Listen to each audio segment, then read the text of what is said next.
Hello friends, तो last episode में आप लोगों ने देखा था कैसे पुडिंग ने टारगेट कर दिया था राइजू को और सांजी को सारी सच्चाई पता पड़ जाती है पुडिंग के बारे में। अब आइए शुरू करते हैं।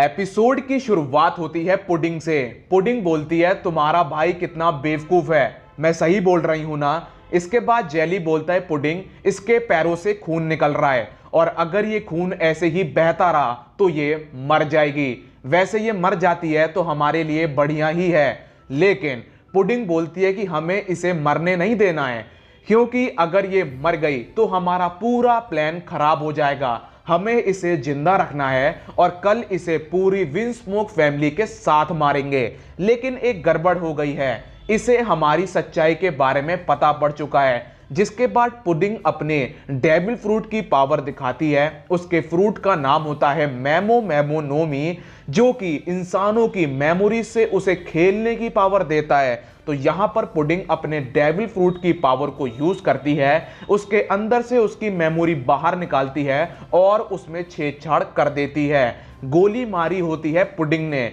लेकिन वो उसकी मेमोरी में ऐसे कर देती है कि जो घुसपैठिया थे उनसे हमारे सोल्जर्स लड़ाई कर रहे थे और उनके बीच में राइजू आ गई, जिस वजह से उसके पैर पे चोट लग गई। इसके बाद हमें ब्रुक दिखाया जाता है, जिसका सामना हो जाता है बिग मॉम से। बिग मॉम ने अपने जियोस और प्रोमेथियस को भी मैदान में बुला लिया होता है। प्रोमेथियस बोलता है क्या तुम वाकई में मामा से लड़ना चाहते हो? ब्रुक बोलता है बिल्कुल, क्योंकि मुझे उस पत्थर की कॉपी चाहिए। इसके बाद ब्रुक जो है बिग मॉम के ऊपर हमला करता है, लेकिन जियस उसको धर लेता है और वो बोलता है कि तुम मामा को अपनी उंगली तक नहीं छुला पाओगे। लेकिन इसके बाद मैदान में प्रोमेथियस वो भी ब्रुक को धर लेता है। जिसके बाद बिग मॉम बोलती है सोल किंग लड़ लिए, अब हार मानने को तैयार हो। लेकिन ब्रुक हार मानने को तैयार नहीं होता है। वो बोलता है कि मेरे पास अभी कुछ और भी है। इसके बाद वो अपना सोल किंग अटैक यूज करता है, जिसके बाद प्रोमेथियस और जियोस को कुछ होने लगता है। लेकिन थोड़ी देर बाद हमें पता पड़ता है कि जियोस और प्रोमेथियस तो नाटक कर रहे होते हैं। ब्रुक के अटैक से उन्हें कुछ भी नहीं होता है। बिग मॉम बोलती है वाह तुम कमाल का गिटार बजाते हो, अब तो मैं तुम्हें पाके रहूंगी। जियस और प्रोमेथियस ब्रुक की हालत खराब कर देते हैं। जिसके बाद बिग मॉम बोलती है हे तुम दोनों पागल हो गए हो क्या? अपनी ताकत को अपनी कंट्रोल में रखो, उसे जान से मारना नहीं है। फिर बिग मॉम अपना हाथ आगे बढ़ाती है ब्रुक को उठाने के लिए, लेकिन ब्रुक फिर दोबारा खड़ा हो जाता है। जिसके बाद जीएस और प्रोमेथियस बहस करने लगते हैं कि ब्रुक को मैं जान से मारूंगा, मैं जान से मारूंगा। अब बिग मॉम उन दोनों को अलग करती है, जहां पर ब्रुक को बहुत बेहतरीन मौका मिल जाता है बिग मॉम के ऊपर हमला करने का। तो वो बिग मॉम के ऊपर हमला कर देता है, लेकिन तभी मैदान में आता है नेपोलियन और उसके हमले से ब्रुक जमीन पर गिर पड़ता है, लेकिन उसकी मुंह की हड्डी भी टूट जाती है। अब क्या होता है, बिग मॉम बोलती है लड़ लिए, संतुष्टि हो गई, लेकिन ब्रुक फिर दोबारा खड़ा हो जाता है।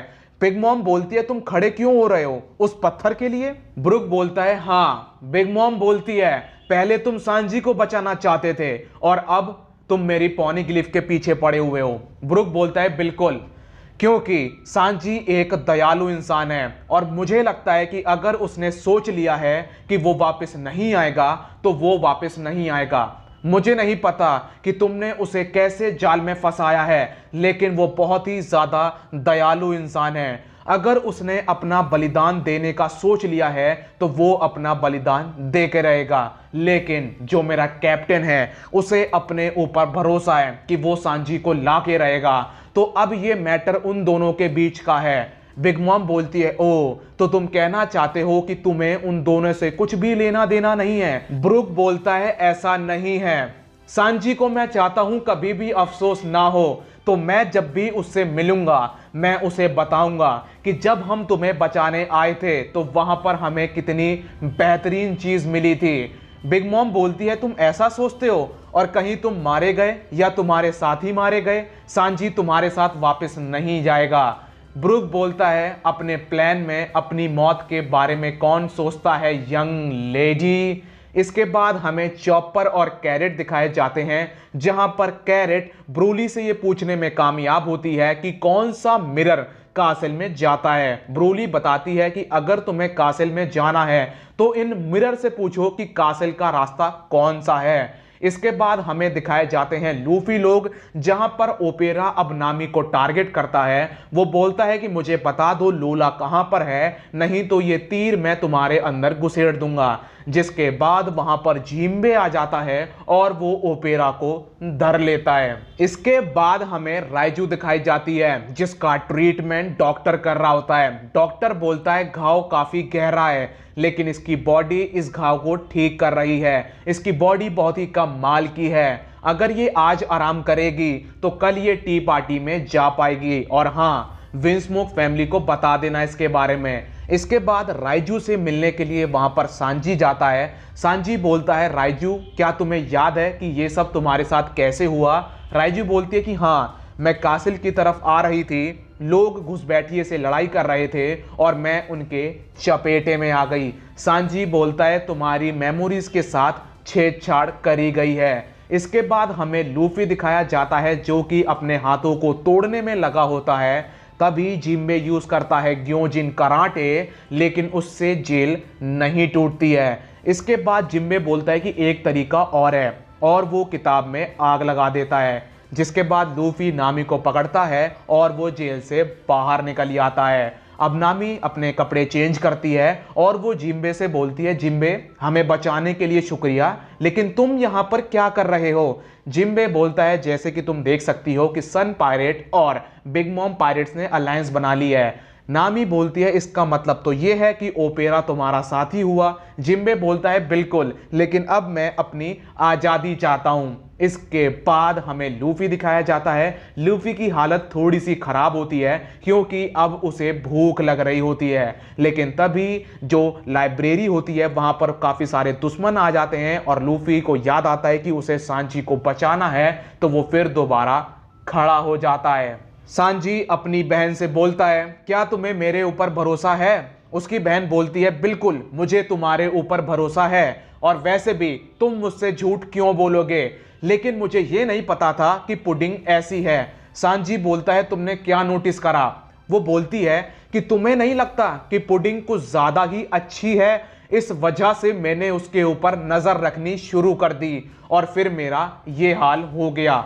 सांजी बोलता है कि अगर उन्हें हमें मारना ही था, अगर उन्हें शादी नहीं करनी थी, तो उन्होंने मुझसे वादा क्यों लिया कि अगर मैं पुडिंग से शादी कर लूं तो वो लूफी को जाने देंगे? वो लोग झूठे हैं, मैं कितना बड़ा बेवकूफ हूं।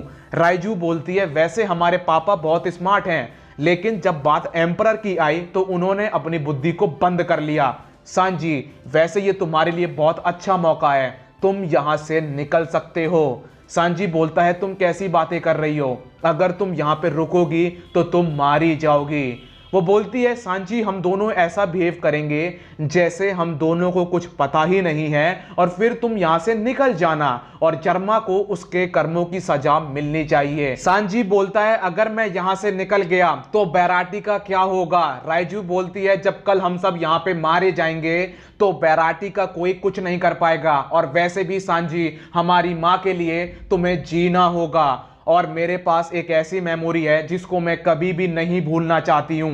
इसके बाद सांजी राइजू से बोलता है तुम क्या बात करना चाहती हो? राइजू अब उसे बताती है कि हमारी मम्मी पापा के बीच में बहुत बड़ी लड़ाई हुई थी। मम्मी बिल्कुल नहीं चाहती थी कि बच्चे के ऊपर कोई सर्जरी करी जाए, क्योंकि वो नहीं चाहती थी कि बच्चे सुपर पावर के साथ पैदा हों, वो चाहती थी कि बच्चे नॉर्मल पैदा हों। लेकिन हमारे पिताजी इसके खिलाफ होते हैं, वो जबरदस्ती मम्मी की सर्जरी करते हैं। मम्मी अपनी बच्चों को बचाने के लिए जहर पी लेती हैं, लेकिन उसका कोई फायदा नहीं होता है, क्योंकि तुम जैसा कि देख सकते हो इचिजी, नीजी और योंजी, ये तीनों ही सुपर पावर के साथ पैदा होते हैं और इनमें कोई भी इमोशन नहीं होता है। लेकिन तुम एक ह्यूमन के रूप में पैदा होते हो और एक ह्यूमन की तरह बड़े होते हो। मैं मम्मी से मिलने जाती हूँ, मम्मी को बताती हूँ कि पापा कितने गंदे हैं।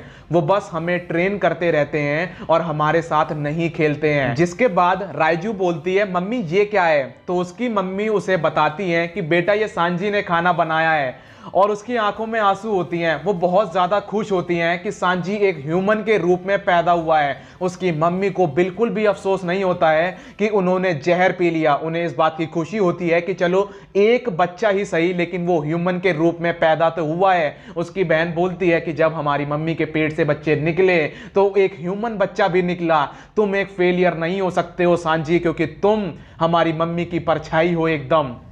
और यहीं पर एपिसोड खत्म हो जाता है। मिलता हूं अगली वीडियो में। जब तक के लिए अपना ख्याल रखिए, कोरोना से सावधान। Good bye.